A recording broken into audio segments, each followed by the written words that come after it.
The Crunch collected 5 of 6 possible points last week as they continue to keep pace in the North Division, although they fell 1 point behind the Rochester Americans in the North Division playoff race. They are now 1 point back of the Amerks for first overall in the division. Crunch enter the week one of only 3 teams with 80-plus points in the American Hockey League. They're 1 point behind Rochester and only a few points behind the league-leading Charlotte Checkers. Last week, the Crunch opened up with a 5-3 win in Utica against the Comets. They followed that up with a 4-0 blanking of the Comets at home on Friday night. It was the league-leading 11th shutout of the season for the Crunch, 4th by Crunch goaltender Eddie Pasquale. Crunch wrapped up the week with an overtime loss against the Wilkes-Barre-Scranton Penguins on Saturday on the road. All in all, a nice week and another shutout for the Crunch last week.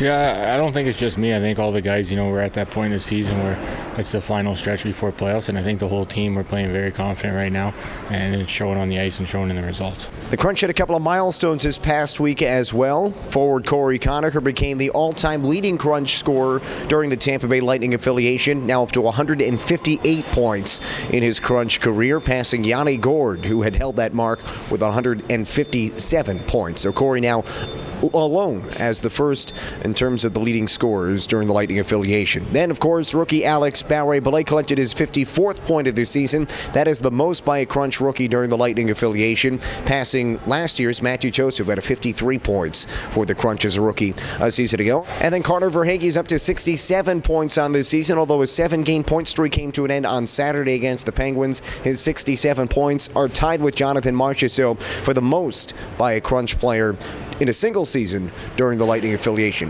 Marchessault did that back in the 2014-2015 season. So all 3 of those players have a chance to continue to add to their totals now this week. 3 games in 4 days for the Crunch, starting Wednesday on the road against the Laval Rocket, and then Friday, Saturday at home for the Crunch. Friday, the Hartford Wolfpack. Saturday, the Binghamton Devils. Both of those matchups are the final games of their respective season series. So 3 games in 4 days for the Crunch as they look to gain some ground in the North Division playoff race.